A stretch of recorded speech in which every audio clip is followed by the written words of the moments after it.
और अब हम कह रहे हैं तो मना कर रहे हो।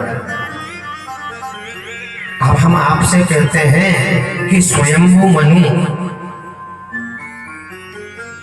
की 3 पुत्रियां हैं और 2 पुत्र हैं।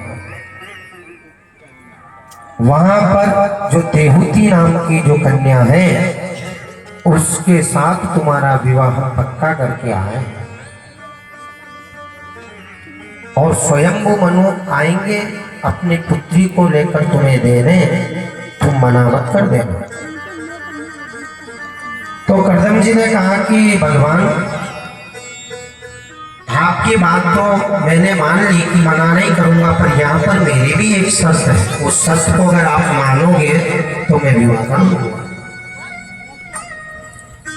तो भगवान ने कहा कि बोलो क्या बात है तुम्हारी, कि तुम्हें स्वयं पुत्र बनकर मेरे घर पे रहना पड़ेगा और एक पुत्र होते ही मैं गृहस्थ जीवन को छोड़ दूंगा। अगर इस शर्त को आपको मंजूर है तो मैं विवाह करूंगा। भगवान ने कहा कि हाँ, हम तुम्हारे घर पुत्र बनकर आएंगे। तो कर्दम जी ने कहा ठीक है। स्वयंभू मनु आए अपनी पुत्री को लेकर। अब ये स्वयंभू मनु जो है राजा है, राजा और राजकुमारी को लेकर आ रहे हैं। किनके लिए? कर्दम जी के लिए। कर्दम जी एक संत है जिनके न तो रहने का ठिकाना, न खाने का ठिकाना, न पीने का ठिकाना, कुछ ठिकाना नहीं है, जंगल में रहते हैं। अब आप विचार करो कि कहाँ राजकुमारी जो महलों में पली हो, अनेक दास दासियां जिसकी सेवा में लगी हो, आज वो राजकुमारी कर्दम ऋषि के संग ब्याही जा गई। तो कर्दम ऋषि आए और अपनी पुत्री को, स्वयं वो मनु आए और अपनी पुत्री को कर्दम जी को देकर चले गए। तो कर्दम जी ने वहां पर स्वयं को मनु से भी कहा कि राजन, हम एक शर्त पर ही आपकी पुत्री को वरेंगे कि एक पुत्र होते ही हम गृहस्थ जीवन छोड़कर भगवान की तपस्या के लिए जंगल में चले जाएंगे।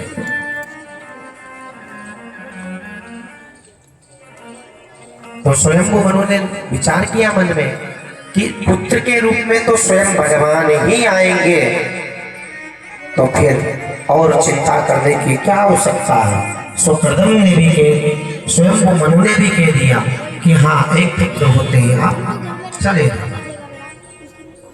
अब आज देवहूति को लेकर कर्दम जी अपनी प्राणकुटी में आते हैं। अब जैसे ही प्राणकुटी में देवहूति आई तो देवहूति ने कुटिया में क्या देखा कि अनेक बिल उस कुटिया में बने हुए हैं। एक बिल में मेंढक बैठा हुआ है, तो एक बिल में सर्प बैठा हुआ है, एक बिल में बिच्छू बैठा हुआ है।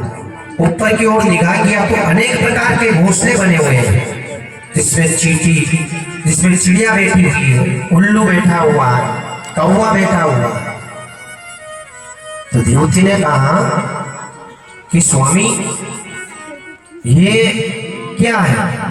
तो उन्होंने कहा कि ये सभी जीव इस घर को अपना घर समझते हैं, इसलिए सभी यहाँ पर निवास करते हैं। तो देवहूति ने कहा कि स्वामी, जब ये सब यहाँ पर निवास करते हैं तो फिर आप कहाँ पर रहते हैं? कि देवियों, कोने में जो 1.5 फुट का आसन लगा हुआ है यही मेरा स्थान है और मैं यहाँ बैठकर भगवान के भजन करता हूँ। सोई देवहूति ने कुटिया से बाहर देखा तो एक सुंदर सरोवर था। उस सरोवर में देवहूति क्या देखती है कि शेर भी वहां पर पानी पी रहा है, तो हिरण भी वहां पर पानी पी रहा है, गाय भी वहां पर पानी पी रही है। सब इंसठ प्रवृत्ति के जो जीव हैं वो भी वहां पर है, जो शाकाहारी जीव है वो भी वहां पर पानी पी रहे हैं। अब इंसठ जीव जहां पर होता है तो वहां पर जो शाकाहारी जीव होता है तो इंसठ जीव उसको अपना भोजन बना लेता है, पर वहां पर सब एक साथ पानी पी रहे हैं। तो ये क्या है? यह है कर्दम जी की तपस्या का प्रभाव। कर्दम जी की तपस्या के कारण वहां पर वातावरण ऐसा हो गया कि सब एक दूसरे को अपना मानते हैं। देवत्व दर्शन उन सबके हृदय में है। अब कर्दम जी ने कहा कि देवी, अब आप इस कुटिया को अपने हिसाब से संवारिए और हम थोड़े भगवान के भजन कर देते हैं। सोई कर्दम जी देवहूति को बताकर चले गए भगवान के भजन करने। अब कर्दम जी जैसे भगवान के भजन करने गए, सोई कर्दम जी की तो समाधि लग गई। अब कर्दम जी की समाधि लगी तो ऐसी समाधि लगी अचूक, जो कर्दम जी उठे ना। अब यहां पर एक बात समझने योग्य है, ग्रहणी के लक्षण क्या होते हैं? ग्रहणी किसे कहते हैं? जय हो प्रभु। अब देवहूति ने सोचा कि मेरे पति को समाधि में बैठ गए, अब मुझे इनकी सेवा करनी चाहिए। अब आज देवहूति देखिए आप, कहाँ पर देवहूति राजकुमारी, और जिसने मतलब विवाह हुआ ही था और होते ही कर्दम समाधि में चले गए। आज देवहूति अपने पति की सेवा कर रही, कभी गीला कपड़ा लेकर उनको पोंछ देती, उनके तिलक लगाती, उनके चरणों को दबाती और उनके पास बैठी। अब आजकल की अगर पत्नी होती तो बताओ क्या करती? भाई जैसे कोई बहू है और उस बहू को नई नई शादी करके हम अपने घर में लेकर आए और आते ही जिनके साथ शादी करी वो श्रीमान जी तपस्या में बैठ जावे, तो फिर बहू क्या करेगी? 1 2 दिन 5 दिन 10 दिन 1 महीना इंतजार करेगी, सो चली जाएगी। अरे ऐसे पति से शादी करने से क्या फायदा है, जो आते ही समाधि में चले गए। पर आज माता देवती को देखिए आप, माता देवती कोई छोटी मोटी स्त्री तो है ना, राजकुमारी है। आज माता देवती अपने पति का पूरी तन मन से सेवा कर रही। सेवा करते करते देवहूति को भी वृद्ध अवस्था प्राप्त हो गई। जहां तक कर्दम जी की समाधि नहीं खुली, ऐसी समाधि लगी कर्दम जी की कि देवहूति वृद्ध अवस्था को प्राप्त हो गई। अब कर्दम जी की आंखें खुली। सोई कर्दम जी ने कहा, देवी आप कौन? आपका परिचय क्या है? तो माता ने सोचा कि अब तो ये हमें भी भूल गए, अब तो इनको ये भी याद नहीं है हम कौन है। तो उन्होंने कहा कि स्वयंभू मनु आए थे। हाँ देवी, कुछ ध्यान आता है। अच्छा, आप देवहूति हो मेरी पत्नी? कि हाँ। अरे देवी, तुम इस निर्जन वन में इतने समय तक कैसे रही? अरे हम तपस्या में बैठ गए थे तो तुम तुम्हारे पिता के घर चली जाती, और तुमने इतने समय तक क्या खाया, कैसे तुमने जीवन जिया? तो उन्होंने कहा कि कभी भूख लगती थी तो फल खा लिया करती थी, कभी पत्ते खा लिया करती थी, कभी 2-4 दिन भूखे भी रहा करती थी। कर्दम की आंखों में आंसू आ गए। और यही एक सद्गर्णी के लक्षण है कि पति के ऊपर कितनी से कितनी बड़ी विपत्ति आ जाए, पर पत्नी को डगमगाना नहीं चाहिए। पत्नी ही एक ऐसी साथी अपने पति की बन सकती है कि पति के जीवन में कितनी बड़ी परिस्थिति आ जाए, अगर पत्नी उसका बराबर से कंधा लगाकर साथ देती है तो पति हर परेशानी से निकल जाता है। इसलिए माता बहनों को यहाँ पर यह बात देखनी चाहिए कि हमारा पति जो है, पति का जो घर है वही घर हमारा है। पति की सेवा ही सर्वोत्तम सेवा है। एक पत्नी के लिए पति ही देवता है, बाकी और कोई देवता नहीं। पत्नी को पति को देवता रूप में मानकर सेवा करनी चाहिए।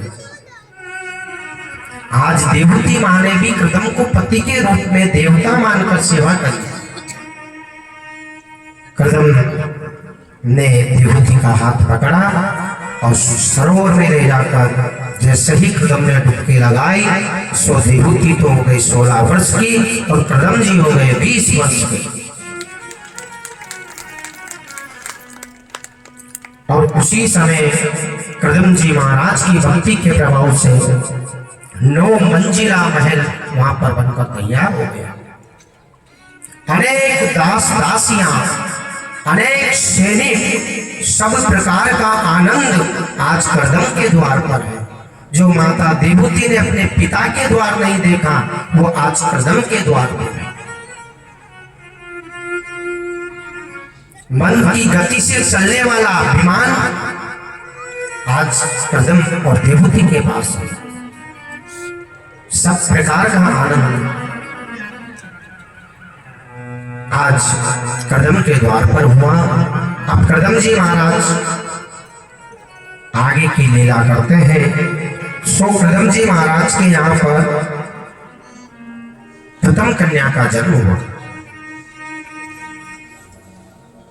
कुछ समय बाद द्वितीय कन्या का जन्म हुआ। ऐसे करते करते कृदम जी महाराज के यहाँ पर 9 कन्या का जन्म हो गया।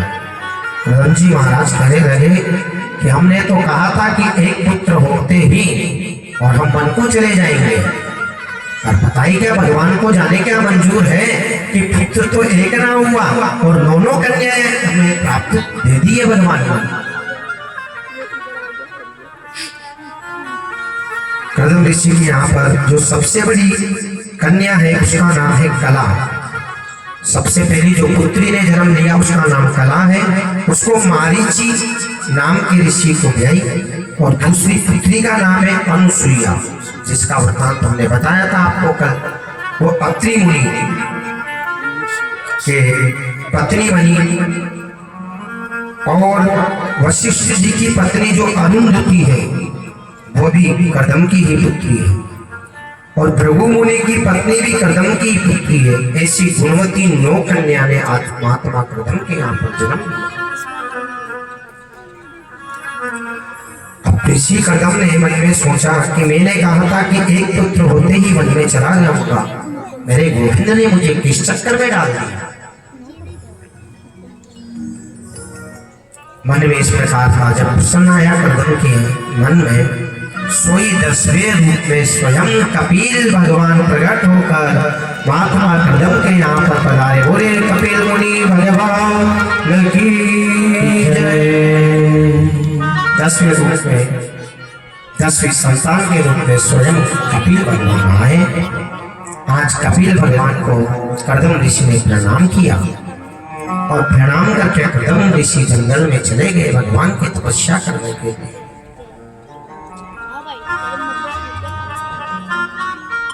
आज माता देवती ने कपिल भगवान को स्नान करवाया। स्नान करवा के सुंदर से वस्त्र पहना, और वस्त्र पहना कर एक सुंदर सी व्यास गद्दी बनाई। आज कपिल भगवान को टोपी पहनाए, माला पहनाए, तिलक लगाया, और छोटी सी व्यास गद्दी बनाकर कपिल भगवान को बिठा दिया। तो कपिल भगवान ने कहा कि माँ, ये आज उल्टी गंगा कैसे बह रही है? माँ आज पुत्र का पूजन कर रही है, क्या बात है? तो माता देवती ने कहा कि बेटा, तुम आज मुझे नहीं रोक सकते हो। आज मैं जो कर रही हूँ, जो सब अच्छा ही कर रही हूँ। और कपिल मुनि को आसन पर बिठाकर गद्दी पर बिठाया, और यहां से ही भागवत में शुरू होता है कपिल देवती संवाद।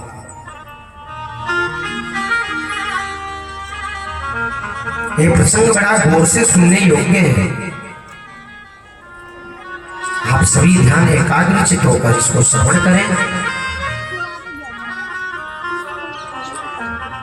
अब कपिल की 9 बहनें भी वहां पर पधारी हैं। 9 बहनें आगे बैठी हैं और सबसे आगे वृद्धा माता बैठी है और कपिल भगवान से प्रश्न करती है कि हे प्रभु, मेरी परिस्थिति बड़ी खराब हो गई। फोन करो 20 कुर्सी भिजवाओ 40 कुर्सी। ये जो 10 इंद्रियां हैं, 5 ज्ञानेंद्रियां और 5 कर्मेंद्रियां, 20 कुर्सियों के लिए बोल दो। ये सभी मुझे अपनी ओर खींच रही है। अपन ने शुरू से 60 के बाद मुझे समझ में नहीं आ रहा है चुप हो रहे हो कि मैं क्या करूं। अब 5 ज्ञानेंद्रियां, 5 कर्मेंद्रियां कौन कौन सी? 2 आंख, 2 कान, नाक, जीभ। अब आंख तो कहती है कि सुंदर दृश्य देखो, कान कहते हैं कि सुंदर संगीत सुनो, नासिका कहती है कि सुंदर सुगंध लो और जीभ कहती है कि सुंदर वस्तु, सुंदर स्वादिष्ट पदार्थ का सेवन करो। मेरे समझ में नहीं आता है कि मैं क्या करूं, इनको मैं कैसे वश में करूं। और मेरा दूसरा प्रश्न यह है कि बंधन किसका होता है? बंधन मन का होता है, शरीर का होता है या आत्मा का होता है? मन को वश में करने का उपाय क्या है? तो कबीर भगवान कहते हैं कि मां,